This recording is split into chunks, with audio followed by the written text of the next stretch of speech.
প্রতিষ্ঠা হয়েছিল 1966 সালে। আমেরিকাতে গিয়ে ভারতের কলকাতার একজন হিন্দু সে আমেরিকাতে গিয়ে এই সংগঠনের যাত্রা শুরু করেছিল।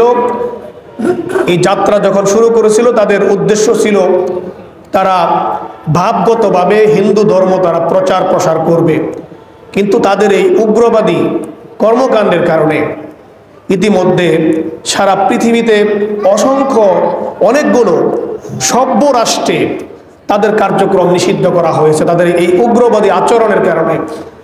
এক নম্বরে আমাদের এই উপমহাদেশে, আমাদের এই এশিয়া মহাদেশে আমরা যেই রাষ্ট্রটাকে আমরা একটা মডেল রাষ্ট্র হিসাবে উন্নতির একেবারে চূড়ান্ত শিখরে যারা পৌঁছে গিয়েছে সিঙ্গাপুর, এই সিঙ্গাপুরেও তাদের উগ্রবাদী কর্মকাণ্ডের কারণে এই হিন্দুত্ববাদী উগ্রবাদী সংগঠন ইসকনের কার্যক্রমকে সেখানে নিষিদ্ধ করা হয়েছে।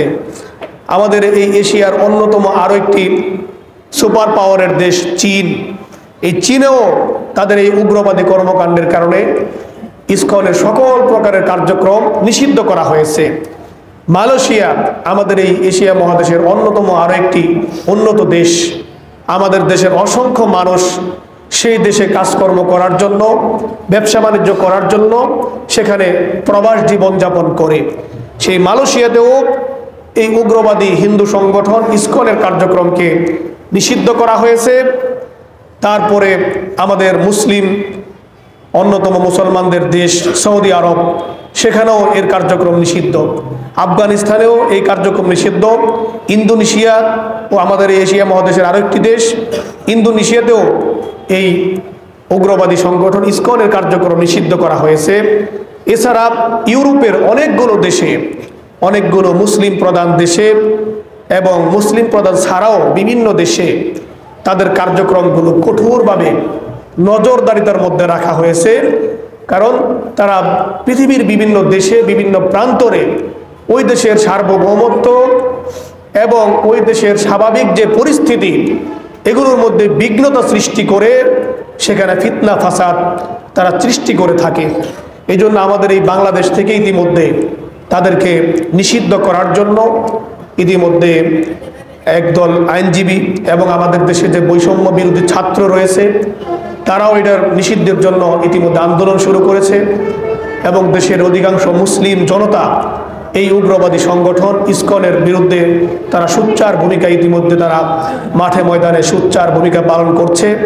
আজকের এই জুমা থেকে আমরাও এই ইসকন নামক উগ্রবাদী সংগঠন যারা আমাদের দেশের অস্থিতিশীল পরিবেশ সৃষ্টি করার জন্য এবং আমাদের দেশের স্বাধীনতা সার্বভৌমত্বের উপরে তারা আঘাত হানার জন্য আমাদের পার্শ্ববর্তী দেশের সঙ্গে যোগ সাজেশ করে, আপনারা হয়তো অনেকেই জানেন তাদের একজন বিশিষ্ট নেতা গত কয়েকদিন আগে ঢাকা থেকে গ্রেপ্তার করে চট্টগ্রামে তাকে নিয়ে যাওয়া হয়েছে। এর বিরুদ্ধে অনেকগুলো অপরাধ রয়েছে। বাংলাদেশের অপরাধ দমন যে আইন রয়েছে এই অপরাধ দমন আইনের আওতায় তার বিরুদ্ধে অনেকগুলো শিশু ধর্ষণ করার মতো অভিযোগও তার বিরুদ্ধে রয়েছে। তারপরে বাংলাদেশের পতাকা অবমাননা করার মতো অভিযোগ তার বিরুদ্ধে রয়েছে এবং ভারতের সহায়তায় সরাসরি এই বাংলাদেশের স্বাধীনতা সার্বভৌমত্বের বিরুদ্ধে হস্তক্ষেপ করার মতো উস্কানি দেওয়ার বক্তব্য তার বিরুদ্ধে এই ধরনের অভিযোগ রয়েছে।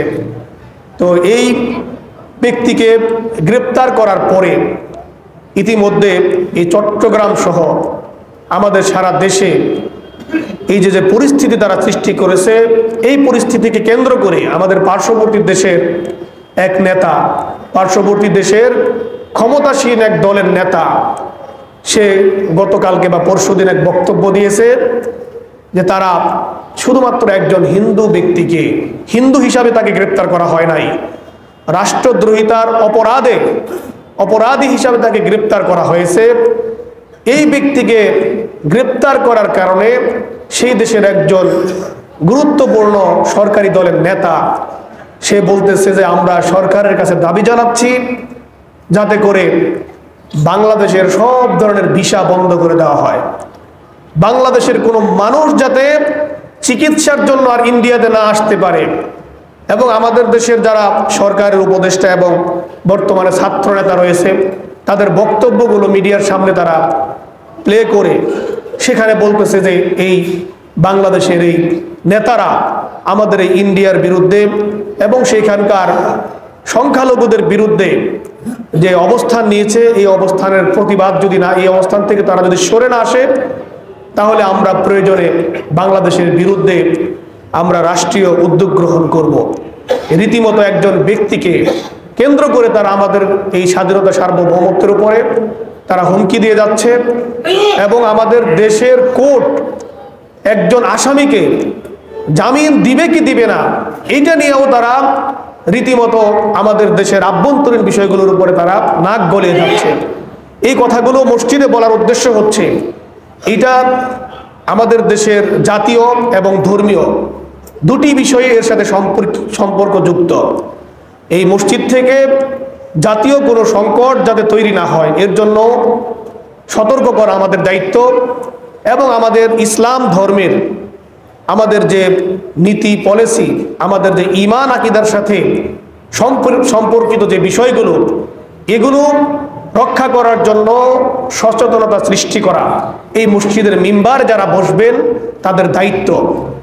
আর আমরা যদি এই দায়িত্বগুলো পালন না করি, মূলত আল্লাহর পক্ষ থেকে, রসুলের পক্ষ থেকে আলেমদেরকে যে দায়িত্বগুলো দেওয়া হয়েছে সেই দায়িত্বগুলো অবহেলা করার নামান্তর হবে। এই জন্য আপনাদেরকে এই বিষয়গুলো বলা আমি প্রয়োজন মনে করেছি। এবং কোরআনে কারিমার মধ্যে আল্লাহ তাআলা এই সমস্ত ফিতনা দমন করার ক্ষেত্রে কঠোরভাবে তিনি নির্দেশ দিয়েছেন। আল্লাহ তাআলা কোরআনের মধ্যে বলছেন, ওয়াকাতিলুহুম হাত্তা লা তাকুনা ফিতনাহ ওয়া ইয়াকুনা আদ-দীনু কুল্লুহু লিল্লাহ ফাইন ইনতাহাউ ফাইন্নাল্লাহা বিমা ইয়ামালুনা বাসীর। আল্লাহ তাআলা বলতেছেন যে তোমরা আল্লাহর রাস্তায় সংগ্রাম করো, তোমরা আল্লাহর রাস্তায় জিহাদ করো, যতক্ষণ পর্যন্ত না তোমাদের জমিন থেকে, তোমাদের জনপদ থেকে, তোমাদের এলাকা থেকে, তোমাদের অঞ্চল থেকে ফিতনা, ফাসাদ, অরাজকতা, বিশৃঙ্খলা এগুলো দূরীভূত না হয় এবং শুধুমাত্র আল্লাহর জন্য পরিপূর্ণ দ্বীন অথবা পরিপূর্ণ নিজাম, পরিপূর্ণ ব্যবস্থা সব কিছু যতক্ষণ পর্যন্ত না আল্লাহর কুদরতি পায়ে অবনত না হবে, কোরআনের সামনে আত্মসমর্পণ না করবে, অর্থাৎ যতক্ষণ পর্যন্ত সব জায়গায় আল্লাহর রাজত্ব কায়েম না হবে, কোরআনের রাজত্ব কায়েম না হবে, ততক্ষণ পর্যন্ত তোমাদের দায়িত্ব হচ্ছে সংগ্রাম চালিয়ে যাওয়া, ফিতনা ফাসাদ দূরীভূত করার জন্য এবং আল্লাহর রাজত্ব কায়েম করার জন্য।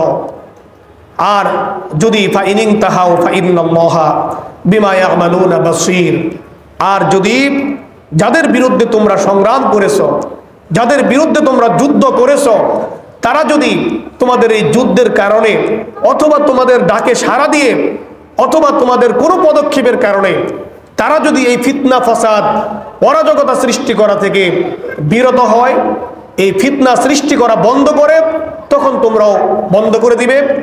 এর আগ পর্যন্ত তাদের বিরুদ্ধে তোমরা সংগ্রাম চালিয়ে যাবে। এই আয়াতে কারিমার প্রধান দায়িত্ব হচ্ছে, এই আয়াতে কারিমার নির্দেশনা প্রথম অবস্থায় এই নির্দেশনাটা হচ্ছে কোনো মুসলিম প্রধান দেশের সরকারের উপরে দায়িত্ব। রাষ্ট্রে যদি কোনো অরাজকতা সৃষ্টি হয়, রাষ্ট্রের স্বাধীনতা সার্বভৌমত্ব যদি কোনো অমুসলিম ব্যক্তি গোষ্ঠী রাষ্ট্র নিয়ন্ত্রণে নেওয়ার জন্য চেষ্টা করে, তখন এর বিরুদ্ধে প্রথম পদক্ষেপ গ্রহণ করবে সরকার। সরকারের যত সংস্থা আছে, সামরিক বেসামরিক বাহিনী যারা আছে, তাদের মাধ্যমে এই বিশৃঙ্খলা বন্ধ করার জন্য, এই অরাজকতা দূরীভূত করার জন্য, এই ফিতনা ফাসাদ দূর করার জন্য তারা প্রথমে পদক্ষেপ গ্রহণ করবে। সরকারি বাহিনী যারা রয়েছে, সরকারের যতগুলো সংস্থা রয়েছে, তাদের শক্তি দিয়ে যদি সেগুলো দমন করা না যায়, তখন দায়িত্ব হবে ওই দেশের প্রত্যেকটা নাগরিকের দায়িত্ব হবে সরকারকে সহযোগিতা করা। ওই দেশের সব নাগরিক মিলেও যদি কোনো অমুসলিম শক্তিকে দমন করতে তারা যদি বিজয় অর্জন করতে না পারে, সফল না হতে পারে, তারা যদি ব্যর্থ হয়, তখন পার্শ্ববর্তী মুসলিম রাষ্ট্রের দায়িত্ব হবে ওই রাষ্ট্রকে সাহায্য করে তাদের স্বাধীনতা সার্বভৌমত্ব রক্ষা করার জন্য তাদেরকে সহযোগিতা করা। এই জন্য বর্তমান এই পরিস্থিতিতে আমাদের দায়িত্ব হচ্ছে আমাদের প্রতিষ্ঠিত সরকার যারা রয়েছে, এই ফিতনা দমন করার জন্য, এই অরাজকতা দমন করার জন্য, আমাদের এই দেশের স্বাধীনতা সার্বভৌমত্ব রক্ষা করার জন্য তারা তাদের সর্বোচ্চ চেষ্টা করবে। সেই চেষ্টার ক্ষেত্রে আমরা এই দেশের নাগরিক হিসাবে আমাদের যতটুকু সহযোগিতা করা প্রয়োজন, আমরা সেই সহযোগিতাটা করা হচ্ছে আমাদের দায়িত্ব। সেই দায়িত্বটা আমরা পালন করব। আর সরকারের মতো দায়িত্ব পালন করব। এখনো পর্যন্ত আমাদের দেশে এই পরিস্থিতি তৈরি হয় নাই যে আমরা আমাদের নিজ হাতে আইন তুলে নিব, সেই পরিস্থিতি এখনো পর্যন্ত হয় নাই। এই জন্য সনাতন ধর্মাবলম্বী কোনো ব্যক্তিকে অথবা ইসকনের কোনো সদস্য যদি আমরা পাই, তাদের উপর আমরা ব্যক্তিগতভাবে কোনো কি করব না, আক্রমণ করব না। প্রয়োজন হলে আমরা তাদেরকে আমাদের যে আইন শৃঙ্খলা রক্ষাকারী বাহিনী রয়েছে তাদের হাতে আমরা সোপর্দ করব, তাদের শরণাপন্ন হব। এই জন্য আবার আমরা যদি এখন আবার আমাদের একজন মুসলিম আইনজীবীকে হত্যা করা হয়েছে, আমাদের মসজিদের উপর আক্রমণ করা হয়েছে, এই জিনিসগুলোকে টার্গেট করে কেন্দ্র করে আমরা যদি আবার আমাদের দেশের গণহারে আমাদের সনাতন ধর্মাবলম্বী ভাইদের উপরে আক্রমণ করি, সেটাও কিন্তু ইসলাম সমর্থন করে না। কারণ সরাসরি যুদ্ধের ময়দানেও আল্লাহর রাসূলের নির্দেশনা থাকছে, তোমরা শুধুমাত্র যুদ্ধ করবা তাদের বিরুদ্ধে যারা তোমাদের বিরুদ্ধে অস্ত্র ধারণ করে, যারা নির্লিপ্ত থাকে এবং বয়স